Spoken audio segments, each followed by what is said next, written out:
Good morning, everyone. Good morning, Ma'am Kim. This is my performance task in Statistics and Probability.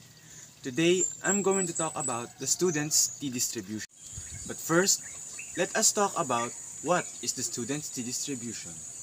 The student's t-distribution is a probability distribution that is used to estimate population parameters when the sample size is small. In other words, sample size is less than 30. And or when the population variance is unknown. It was developed by William Shirley Gosset in 1908. He used the pseudonym or pen name student when he published his paper, which describes the distribution. That is why it's called the student's t-distribution. In calculating for a t-distribution, we use the t-conversion formula, which is t is equals to sample mean minus the mean over the standard deviation over the square root of n. The shape of the t-distribution depends on the degrees of freedom. The higher the degrees of freedom, the more and more it looks like a normal distribution. Now, just like the z-distribution, the t-distribution is symmetrical about 0. That means, if you draw a segment from the peak of the curve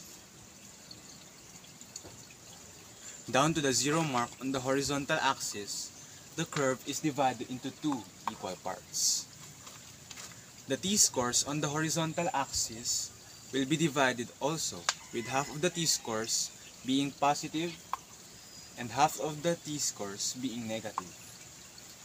The t-distribution is bell-shaped, just like the normal distribution, but has heavier tails. The tails are asymptotic to the horizontal axis. And also, the mean, median, and mode of the t-distribution are all equal to 0. Now for the variance. The variance is always greater than 1. It is equal to v over v minus 1, where v is the number of degrees of freedom. As the number of degrees of freedom increases and approaches infinity, the variance approaches 1. Next is the standard deviation. The standard deviation of the t-distribution varies with the sample size. It is always greater than 1, unlike the normal distribution, which is a standard deviation of 1. And lastly, the total area under a t-distribution curve is 1 or 100%. And that is all. Thank you for watching.